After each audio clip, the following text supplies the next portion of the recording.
The truth is, you have more time than you think. Today's conversation is sponsored by the Billy Keels Advisory Program. If you want to learn more about how to make your 9 to 5 optional, just go to billykeels.com/advising. Once again, that's billykeels.com/advising. The truth is, you have more time than you think is an episode that's inspired by an awesome barbecue that happened in the summer of 2024. So I don't know when you're listening to this, but if you can think about being at a barbecue in the United States, a hot summer's day, you've got the sweat glistening off your nose, you've got the pool in the background, the kids are splashing in the water, the smoke from the barbecue pit is all over the place.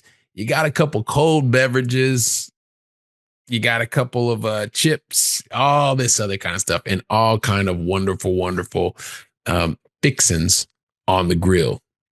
And so this has kind of been through the day and going through and talking to everybody, and it gets a little bit closer to the evening. So dusk is starting to settle. Mosquitoes start coming out.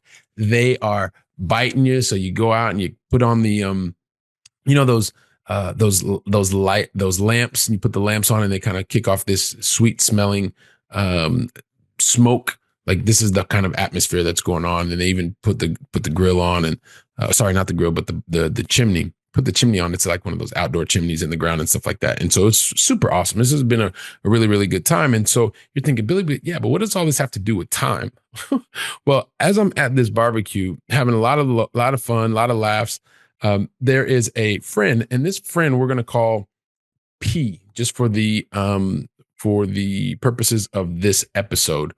So the person's name is P, and we'll go there. So we're having this conversation, and the conversation starts to move a little bit more in terms of what's happening in life and what's going on and what are we wanting to do. And so me being kind of the advisor, which is this combination between like a consultant and coach and all this kind of stuff. I like to ask questions. So of course I'm asking some questions and start asking them, wanting to understand more about like kind of what is going on in life with P.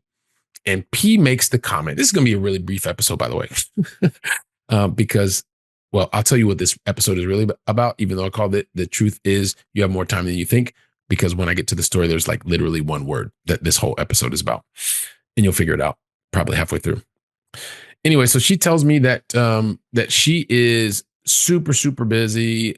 Things are going amazingly well in her career. Like she's doing exactly what she really wants to do, working in the field of medicine, and things were going really, really awesome. And when we're going through this, like having this conversation, she mentions to me, she said, well, there's just this stuff that I want to do. I just don't have time. I just don't have time to do it. And I think to myself, okay, well, I hear this all the time. So I'm going to ask a question. And then I'm sure that this has never happened to you, which is why you're probably laughing on the treadmill or in your car. I just don't have time. And I thought, well, you know what? I think this is time to challenge somebody's thought process. Because if we can help you to challenge the thought process, maybe you still come up with the same result. But the idea is you've at least thought it through. You're not just going with the super simple, basic first response kind of thing.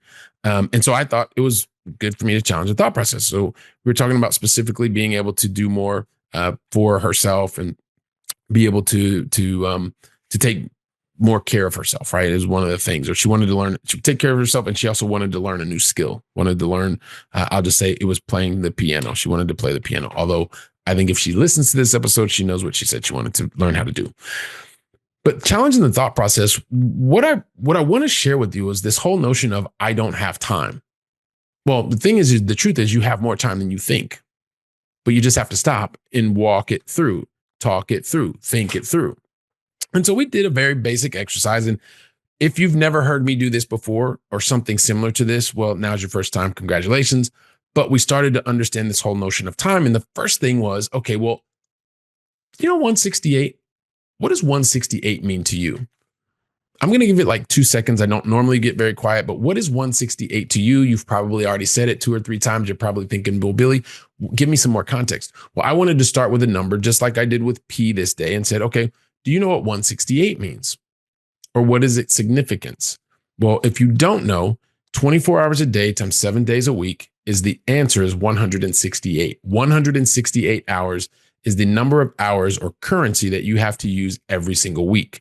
And it's very important as to how you use these 168 hours in terms of the outputs of your life, how you feel, how you think, how you're moving forward or moving backwards. And so we started with this whole concept of, okay, well, let's think about it. You say you don't have time to do the thing that you want to do to develop this new skill. So let's see and challenge the thought process. Is that something that you believe to be true, or is that something that you know to be fact? Well, factually, 168 hours is what we started out with a week. By the way, you may need a pen or pencil if you're running on the treadmill. Don't worry, and I'll do the numbers for you. So we looked in her profession, in the medical profession, she works 12 hours, 12-hour shifts, 4 days a week. So we did some very simple math. Once again, 4 times 12 is 48. So then we also thought about, okay, well, do you like to sleep? And how often are you sleeping? And we did say, regardless of working for only 4 days a week, 7 hours of sleep per night, every night is what P, who will say, sleeps. So that was 48 hours on shift, 49 hours of sleep in a week. And then also there's about 4 random hours depending on kind of what she's doing. So we added that. And then I asked her how she ate, and like she does meal prep and then time to eat. So the total for that for the week was 12 hours. And then, of course, she's got to get to and from work. And of course, there's not a person who is able to work from home, because when you're in the medical profession, you're typically seeing patients or someone. And so there was another 12 hours. So let me just do the recap really quickly. So there's 48 hours of work, 49 hours of sleep, plus another 4 hours. So let's call it 53 hours. There are 12 hours for meals and meal prep, and then 12 hours of transportation. That gives us a total of 125 hours of the main activities that P has to do during a week. So then we come back to this whole concept of, is it something we believe, or is it something that we know to be true, factual? And so if we think about the number of hours in a week, 168 minus, this is why I like addition and subtraction, multiplication and division. Like, this is what I use every day. And we have 125 hours of work, sleep, taking care of nutrition for the body, 125. So that leaves us with a gap. 168 minus 125 gives us 43 free available hours. So when someone says, I don't have time, I like to challenge the thought process, because here, technically, in this example, based on the information and context that I was given and that was confirmed from P in this particular instance, there were 43 additional hours. Now, add 5 more hours, and that's 48 hours. That's 2 whole days of available time. So when we went through this whole process, it was really interesting, because what P and I came to the realization is this new skill and this new skill set that she wanted to build by doing this certain activity, it had nothing to do with time, because she's got 43 hours a week of available time to build this skill that's going to help her do and achieve something else. It has everything to do with one word. And I'll tell you what that word is in a second. But the thing is I was really excited because she left with a whole nother level of clarity, realizing that it wasn't about time. Time was kind of like the first level 1 answer. And that's what happens a lot of times when you say to yourself, well, this is the reason. And so when we started to dig together, working together, even in this very relaxed barbecue, late part of the evening barbecue, we realized it had nothing to do with time at all. 43 additional hours. That's almost 2 days. But she left with the clarity, which was awesome. And see, the thing is, what was more important than her leaving with the clarity is that she also started to realize the value of having an outside in perspective, because she had been telling herself all this time that she didn't have time. She didn't have anyone that was talking to her, listening to her effectively, and challenging the way that she was going about her day-to-day life. And so when you start to see the transformation just in the way that someone's thought process is, you start to get like goosebumps. Like, just thinking about the story now, I'm excited, because not only did she leave with the clarity, she also realized the power of having someone on the outside helping her to reflect on the things that were important, because this was not a problem of time. The problem was one thing: her perception of what her, you can say the word, because I know you already said the word out loud. What is the one word that you would say that this has to do with? It had nothing to do with time. It had everything to do with priorities. So the truth is, you have a lot more time than you think. The question should be, how are your priorities being set? And what are you doing to stay in line with those priorities? That's the question, right? So had she not had this outside perspective to have her really think about what she was going through life on a day-to-day basis, believing that time was the problem, it wasn't time. She had 43 extra hours. But having somebody to help her look at it from a different perspective gave her the confidence and the ability to now go out and tackle those 43 extra hours and use the time that's most effective for her and get the priorities in line and be clear on what the priorities are.